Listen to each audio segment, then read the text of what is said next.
Sandi,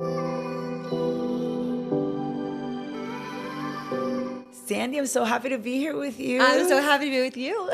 I know we've been working together. Yes. And I wanted to start doing some podcasting. I think this is going to be really fun. Thank you for pushing me to do this and get this out. I'm trying to do podcasts or even like just a YouTube channel to simplify. Do both. Do both. Maximize Okay, I'm gonna do your both. time. I'm You gonna do both. video, and then you do video and podcast at the same Yes. time. I'm going to try to record YouTube, but I can use it as obviously chop it up for reels and everything Absolutely. like that. Absolutely. So how did you have the idea to start the book, and what pushed you? Because I'm super into the book. I'm starting to read it. It's awesome. I need to organize my day, definitely. So what motivated you to start it? Yes. So when I wrote the book, I was already coaching ladies, and if you're investing in a coach, you're paying good money to invest with someone, to work with someone, to get those tools and resources. And I wanted to be able to have something that I could put in the hands of anybody for a very low price point where they could get some tools and resources to start seeing wins in their day. I love it. And I was actually 6 or 7 months pregnant on this cover. I shot this in May. My baby was born in August. I love it. So Jordy's actually on this cover with me. You can't tell because of Photoshop. Yeah. But I was actually afraid to do the book cover then because I was so pregnant, and I was like, oh my gosh, but I always say done is better than perfect. And I wanted, number one, I'm so glad I did it because it's such a nice thing for me. It's such a nice to have, and I think it really it makes it more authentic, makes it real. I think a book is like something that yes, and it's great to promote. And I was gonna wait until after I was pregnant to shoot the cover, and I was like, why am I gonna wait? Why am I gonna wait to do this when the book is about taking action, right? So I'm gonna wait another 5 months to do it, and then be tired and not sleeping and breastfeeding and all the things. So got it done. Wonderful. And I was it like a page a day? And no, I did it by chapters. I organized it all, and I knew what I wanted to talk about. But when you want to write a book, you have a million ideas, and you have to get organized. Yeah. So I wrote out all the different kind of pillars that I knew I wanted to talk about and stories within those pillars. And I wrote the book not only while I was pregnant, but also during COVID. So wonderful time to write a book. I actually have to say, but baking bread or writing a book, I think a book is much more able to connect. It was such a, I think when you're, at least in my own experience, when I was pregnant, it was such a creative time for me. Yeah. So I feel like it was almost my jet fuel in a sense to push me to get it done. I had a hard dedeline, right? Because it was baby's coming, whether you get this done or not. Yes. And we all need deadlines. That's why you put us in our organization and our goals, and that's very important. Yes. So I wrote the book, and then I hired a marketing team to help me with the PR, right? Well, because I was like, I'm pregnant, I can't be doing the PR and the marketing and the promo and all the things. So funny enough, my son ended up coming 2 weeks early. And the book ended up coming out 2 weeks late. So it was like the same time, the same week I birthed a book and a baby. That's the book and the baby birth.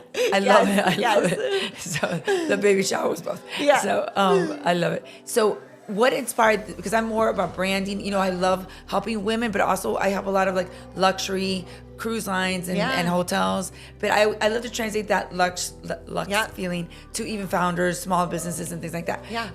How did you develop the brand and this cover? I know the pink is your color, but I love your font. This is very elegant font, it's very Vogue. Thank you. Stuff, so it's very fashion oriented. So how do you develop your brand, and did you stick with the brand, or do you kind of change it depending on the area? So I had a vision board, like literally a board of ideas that I kind of had concepts, right? And when I shot this, I went to a studio, I had different outfits, I had different colors. I had blue dresses, white dresses, pink dresses, because pink, white, and gold are my brand colors. Yes. So I knew I was going to say. It's very Instagrammable. Pink is such a great Instagram and color. And it pops.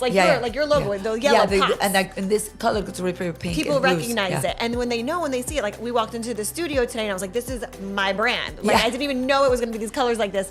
It's my brand. Totally. So, I think it also gives you a home base. Yes. It gives you a home base of what is on brand and what is your brand and then what differentiates you from other brands.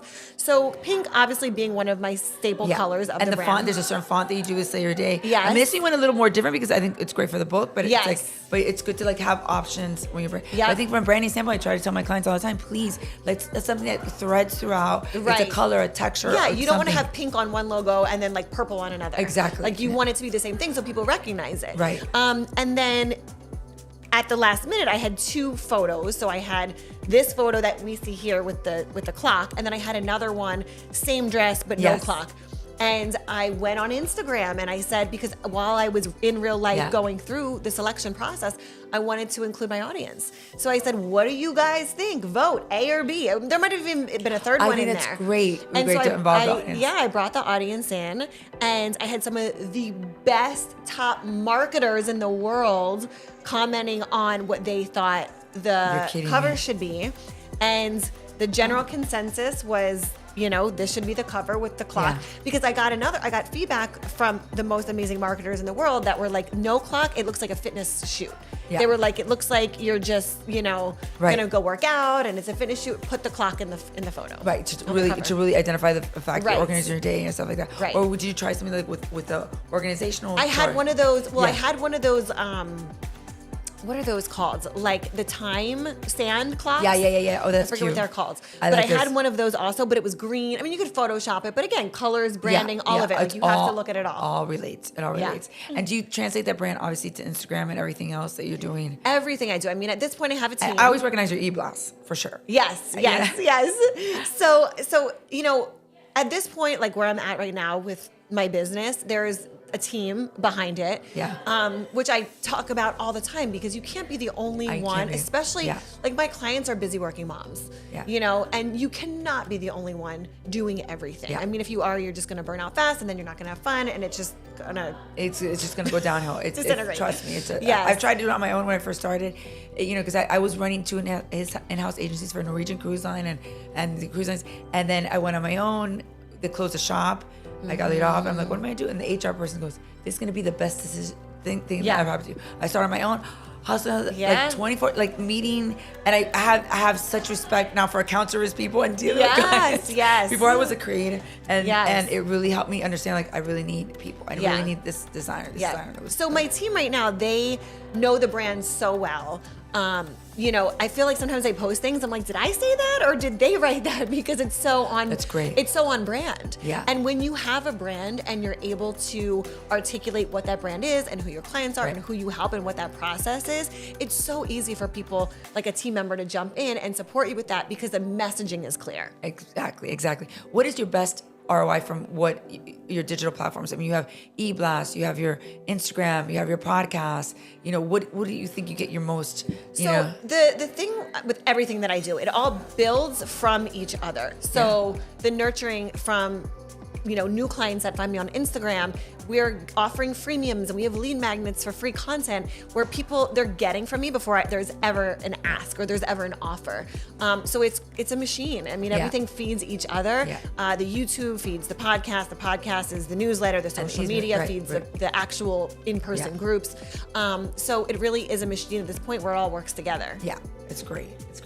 Well, thank you I mean, I know there's I have a million more questions, but I'm going to think of it. But at the end, okay, what's your favorite hack of all the things? Like, I mean, she has organization tips. She has time management. Yes. And this is all on you can find it on your website. Yeah, so you can go to sandiglandt.com.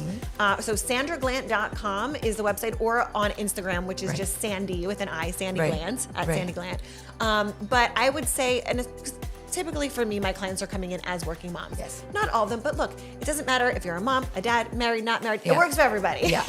But the working mom is definitely great. Works for everybody. But what I'll say is one of the biggest hacks is know your strengths and weaknesses. Because when you know what your strengths are and you know also what moves the ball forward, you can focus on the right things than trying to puzzle piece things together and it doesn't work. Get help for the other ones. And it sidetracks you. Right. So hire people that can help fast track your business. I always say, like, can I do social media? media, absolutely. I run my own account, but I have other accounts that I don't run. My team handles them, and I don't want to handle them. Let them do the thing that they're really good at.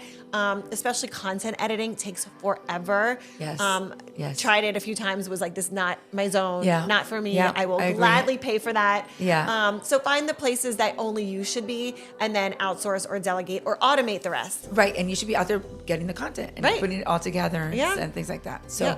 So this is great. Thank you so much. I appreciate your time. And I love the book. I'm going to be doing a little book audit. And Sandy's book is going to be included so we could look at some other books and see what branding they are. So this is great to get that branding information. Thank you, Sandy. Yeah, thanks for having me. I love her. Cool. Thank you.